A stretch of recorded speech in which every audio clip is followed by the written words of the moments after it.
times I've been fighting on the phone with my people over here. David, Leo, I was there when I incident one morning. Leo came. Master Kwame, what's the name? Francis. Master Francis. Moko site. The bio is only ho. Leo was bored. I had to come in now. David, you are building. There's no water. You have to call Leo to get the tankers to come. He, in his own wisdom, didn't go to work. Leo is expecting the work to get to a certain stage. He called only for him to tell me that there's no water. It's only ho. And he didn't tell you about it. No. How did we get here?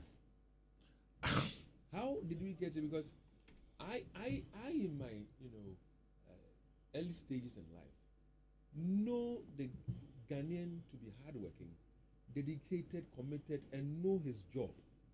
So how did we get here where these young ones who are coming up now don't know their job, don't even want to learn, and don't even have the time to do their job for you?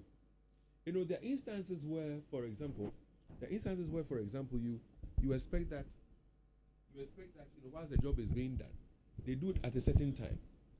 So you are there hoping that the job. Wait, my microphone is not working. It's working, but I think it's a little bit low. Okay, continue.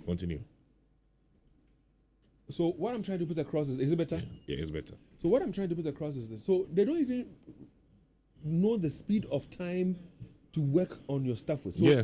I remember somebody takes a car to, this guy who's supposed to spray the car. Mm-hmm. And then you assure this person that, that car will be done within 7 days.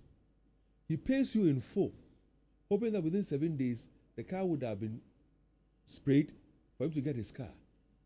Getting to well over 3 weeks, the car has not been sprayed. And instead of you, the sprayer, to have time and patience to communicate to the owner of the vehicle, which okay, you have given him assurances that you'll be done within 7 days. It's over 3 weeks. And you're not having the patience to even explain to the owner of the vehicle why there's a delay and when the car will be ready. And when the owner is talking about it, you rather get angry and you're speaking your mind to the person. Why are we here? How did you get here? Why are some Ghanaian artisans like this? When you contract somebody from Togo or even Cote d'Ivoire or some neighboring country to come and do a job for you because they are here, and you see them around. Listen, when they're doing your POP work, when they're doing your tiling work, and they tell you it will be done within 1 month. Within 1 month, it is done. It's done. And then even when you go and check the work done, it is done to perfection. You have no qualms. You have nothing to complain about. But when it comes to us, the Ghanaian, I'm not saying there are no good ones out there, but unfortunately, I don't get to see the good ones. The ones I get to engage with are the bad ones. And they come, they do a poor work, they don't finish on time, and when you raise concerns, they are rather angry and asking you why you are complaining. Why you are not patient with them for them to be able to do the job for you. More, they have taken your money. You have paid them. And they are the same ones who will be complaining that there are no jobs. So. You see, sometimes when you call them, sometimes it will take you 3 days before they will come. My area, I've been looking for a plumber for God knows how long. Come and look at the work so that I pay you some small money for you to chop on. And now I'm chasing you. Yeah. You see, David's question about how did we get here, yesterday we are talking about the Nigerians. One of the things you can distinguish between a Nigerian trader and a Ghanaian trader is that we are too comfortable. Yeah. And I think that sometimes it's also because we live in our comfort zone. Take our normal provision stores at the neighborhood. Yeah. Yeah. You see, it is a Ghanaian thing, but that Ghanaian gets to Heathrow or Gatwick or JFK or wherever outside Ghana, then they switch. They are hardworking. They are the best of workers. COVID-19, we saw how our health workers are across board were saving lives. Yeah. How agile they are, how ready they are to brace their horse and work. So I think that because we live in our comfort zone, sometimes we don't want to push beyond the normal. Yeah. We are just comfortable with what we have. The Swami sellers and their issues with the Nigerians. It's because they are there. Sadiq Adams, or was it Abati? They gave an example, I think, on Facebook some years ago, where they were going to buy these chargers for cars. Car, you can charge your phone and all that. We go to a Ghanaian shop, they are all sitting in front of their shops. Yeah. The Nigerian immediately will park your car, will approach your car. and actually patch up a day. Onibia, they will make sure they go and get it. You see my screen, my Pixel. You know, I've not been able to change the protector. Yeah. So recently, I got to my mechanic around at Unsudumpase. I know the cut they push. Yeah. So the guy stopped and I was trying to get it. The guy roamed almost the entire Tunsu just to get me there. Yeah. The Ghanaian, Brahmi Nibi, no. Yeah.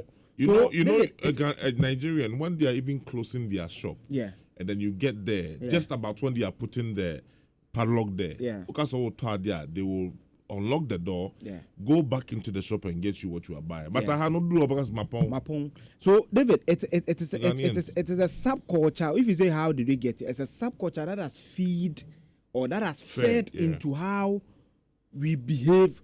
Okotwa there was meaning Ononian say wona wo beto the no person sambra. Obekono da yibi na fasika to.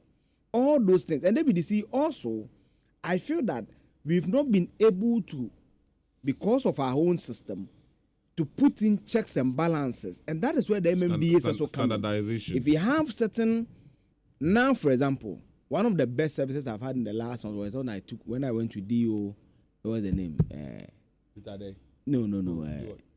The DTO, Mr. Agbo. Okay. The electricity, I went there. Yeah. The next day, come and pay the meter fee. Interesting. The guy was going to check everything. Was my classmate, so he went to check the thing. The next day, my meter was free. The guy came and asked them, "Chairman, but discuss there be 1,003 now and sir, David, they fixed everything because of it, baby fever." You see, if you met him without going through, it would have been a different story. David, let me share an example with you.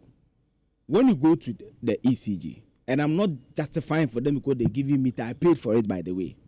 When you pay the 100 cedis, there's someone who is to go and check where the meter will be fixed and everything, make sure the wiring is great and all that. Yeah. Then the next day you go and pay the 1,350 something, right? Then and there's another person who go and check and everything. Now, David, that's why I am applauding them. When they called, I was home and I was sleeping. I didn't pick their call, so they called like 3 times. So when I woke up, David, I called them. And they said, "Oh, they've moved from the area my meter is supposed to be fixed to another area." And they told me that, "Oh, on my bay, they didn't know me." The reason I'm saying that they didn't know me.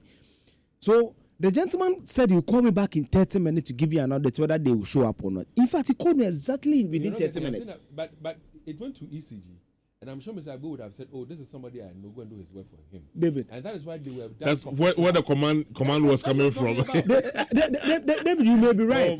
David, you may be right, because nobody in Ghana gets their meter within 2 days unless it's express. So I get you, but I'm saying that the customer service they gave me was nice. And I'm saying it's if it was done to everybody for everybody, it was so because of where it's coming from. David, I'm saying that it may be so, but I'm saying after they fixed it, that was when they knew I work alive with him, and I even had to tip them for what they did. So what I'm saying is that, David, if you want to do customer service well, we can do it. But I said that sometimes I feel that it is a subculture that we have that. We can do it, but again, we need a bit of supervision. Listen, if you go to some of the mechanic shop where the masters are there, masters who know their job, who were well trained, if you're doing something wrong, as an artisan, what do you call it, an apprentice, they'll correct you, they will teach you, they'll help you to do better. But they think they know everything. But Dave, sometimes even the masters are the same. Some of them. Yes, if you go to Amlaga and to a place where they produce the beds and the furniture, they might have done a very good job, but there's a bit of small finishing challenge or problem. Finishing is always a challenge. That is attention to detail.